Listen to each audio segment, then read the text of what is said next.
ንጹህ ወተት የላም ወተት የግመል ቢሆን የተሻለ ነው። ንጹህ ወለላ ማር እንደዚሁም ደግሞ ንጹህ የሆነ ሐበተ ሰውዳ ወይንም ጥቁር አዝሙድ ዘይትን በቤት ውስጥ አዘጋጁ። በሲሂር እየተቸገራችሁ ያላችሁ ወንድሞች እህቶች፣ በተለይ የተበሉ የተጠጡ ሲሂሮች እኛ ዘንዳ ካሉብን ማለት ነው። ቢስሚላህ አርረሕማን አርረሒም አልሐምዱሊላህ ረቢል ዓለሚን ወሰላቱ ወሰላሙ ዐላ ረሱሊላህ ሰለላሁ ዐለይሂ ወሰለም ረቢ ሽረሕ ሊ ሰድሪ ወየሲር ሊ ዐምሪ ወአሕሉል ዑቅደተ ሚን ሊሳኒ የፍቀሁ ቀውሊ። አሰላሙ ዐለይኩም ወረሕመቱላሂ ወበረካቱ። ወንድሞች እህቶቼ በያላችሁበት የአላህ ጥበቃ የአላህ ሰላም አይለያችሁ። ሁሌ የአላህ ረሕመት ከእናንተ ጋር ይሁን። ኢንሻአላሁ ተዓላ ዛሬ ለየት ባለ ህክምናን የመጣ ነው። እሱም በሲሂር እየተቸገሩ ላሉ ወንድሞችና እህቶች በቤት ውስጥ እንዴት ራሳቸውን ማከም እንዳለባቸው መድኃኒቶችን እንመለከታለን ማለት ነው። ያው እነኚህ መድኃኒቶች ማየት አስፈላጊ የሆነው ከምን አንግል ነው ቢባል አሁን ላይ ያለው የሲሂር ሁኔታ የሰዎች ጭካኔ ወሰን የለውም። በቃ በጣም እየበዛ እየመጣ ነውና ያው አኺሩ ዘማን ላይ ነን ያለነው። ላኪን ከዛም ከመሆኑም ጋር ራሳችንን እንዴት መጠበቅ እንዳለብን ቤተሰቦቻችን በዚህ የተጠቁ ካሉ ወንድም እህቶቻችን በዚህ የተጠቁ ካሉ እንዴት አድርገን ራሳችንን ማከምና እነሱን መርዳት እንዳለብን በኢዝኒላህ ተዓላ እናያለን። ሲሂር በብዙ መንገድ ሊሰራ ይችላል። ከዚህ በፊት በብዙ መንገድ አይተናል። በኢዝኒላህ ተዓላ አላህ ሀያት ይስጠን። ከዚህ በኋላ ህክምናዎችንም ምልክቶችንም አንድ ላይ በሰፊው እያየን እንሄዳለን። አላህ ባገራልን ያህል ከቁርአን ከሐዲስ አሊያም ደግሞ ሸሪዓውን ሳንለቅ ማለት ነው ህክምናዎቻችንን በኢዝኒላህ ተዓላ በዛው መንገድ እንሄዳለን ማለት ነው። የሲሂር ምልክት ወይንም ደግሞ የተበሉ ሲሂሮች ከሚታዩ ምልክቶች ውስጥ አንደኛው የጋዝ መብዛት ነው። በቃ ጋዝ በጣም ሰውየው ይበዛዋል። ሁለተኛው የሆድ መንፋት ነው። ያለምንም ምክንያት ሆድ መንፋት፣ ሐኪም ቤት ሄዶ መድኃኒት ቢወስድም ለውጦች አይኖሩትም። አንዳንድ እህቶች ጋራ ደግሞ ውስጡ ጽንስ ያለ ያህል ይመስላቸዋል። ውስጥ ሆዳቸው ውስጥ ይገለባበጣል። ልጅ እንዳለ እስኪመስል ድረስ ወይንም እርጉዝ እስኪመስሉ ድረስ ይነፋቸዋል ሆዳቸው ማለት ነው። ሶስተኛው ደግሞ የሆነ ሆድ ላይ የተቀመጠ ድንጋይ የሚመስል ነገር በቃ ጠንካራ ነገር መቀመጥ፣ የሆድ ህመም፣ የጮጋራ ማቃጠል፣ ሐኪም ቤት ብንሄድ ለውጦች የማናገኝበት የጮጋራ ስቃይ፣ የልብ ድካም፣ የሆድ ማቃጠልና የጀርባ ማቃጠል፣ ራስ ምታትም እንደዚሁ አለው ማለት ነው። ከዛ ባሻገርም ስልቹ የመሆን ባህሪ ይኖራል። የተበላ አለም የተጠጣ ሲሂር ያገኘ ሰው ስልቹነቱ በምን ሊመጣ ይችላል ካልን ትዳር ላይ ስልቹ ነው። ለትዳሩ ትኩረት እንዳይሰጥ ይደረጋል። ስራው ላይ ስልቹ ነው። አዳዲስ ለስራው ፈጠራዎች ምን አያደርግም። ስራው ቦታ አይገኝም። ስለ ስራው ማሰብ ራሱ ደስ አይለው። እንደዚሁም ደግሞ ዒባዳው ላይ ስልቹ መሆን ይጀምራል። ከጊዜ በኋላ ነው። ልጆቹ ላይም እንደዚሁ ተመሳሳይ ባህሪያት ሊያሳይ ይችላል። እነኚህ ምልክቶች ካየን እንዴት አድርገን ራሳችንን እናሐክም ወደሚለው እንመለስ። በመጀመሪያ ወተት እናዘጋጃለን። ይህ የምናዘጋጀው ወተት አንደኛ የላም ወተት መሆን አለበት።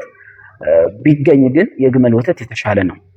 ወተት ስናዘጋጅ ይሄ ዱቄቱ የሚበጠበጠው ወተት እምብዛም አይደለም። ምናልባት ካጣን የላም ወተት ካጣን ንጹህ፣ የግመል ወተት ንጹህ ካጣን የሚበጠበጠው አማራጭ ስለሌለ እሱ መጠቀም እንችላለን እንጂ እነኚህ ከተገኙ የላም ወተት ወይንም የግመል ወተት እናዘጋጃለን። አንድ ብርጭቆ ነው የምናዘጋጀው ማለት ነው።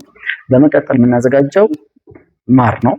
ማርን አላህ ረብል ዓለሚን ቁርአን ላይ ተናግሯል። ፊህ ሽፋኡ ሊናስ፣ እዚህ ማር ውስጥ ለሰው ልጆች መድኃኒትን አኑረናል አድርገናል ይላልና ንጹህ ማር ነው የምናዘጋጀው ማለት ነው።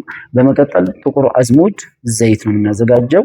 እችም ጥቁር አዝሙድ ዘይት ንጹህ መሆን አለባት። ምክንያቱም አሁን ላይ ገበያ ላይ ያሉ ጥቁር አዝሙድ ዘይቶች ንጹህ ናቸው ሁሉም ማለት በጣም አስቸጋሪ ነው። ለዓፊያ ስለተፈለገ ንጹህ መሆን አለበት ጥቁር አዝሙድ ዘይት። ነቢ አለይሂ ሰላቱ ወሰላም ከሞት በቀር ሁሉንም ነገር ታድናለች ብሎ ተናግረውላታል ማለት ነው። እነኚህን ሶስቱን ግብአቶች በቤት ውስጥ ካዘጋጀን በኋላ እንዴት አድርገን አንድ ላይ እናዋህዳለን እናዘገጃጃለን የሚለውን እንመለከታለን ማለት ነው። ከዛ በፊት አንድ መልእክት አለ። እሱም ሐምሌ 15 እስከ ሐምሌ 25 የሚቆይ የኡምራ ፓኬጅ ፕሮግራም አለ። ይህ የኡምራ ፓኬጅ ከሌሎች ኡምራ ለየት የሚያደርገው አንድ ለየት ያለ ፕሮግራም አለ። ይሄም ምንድነው?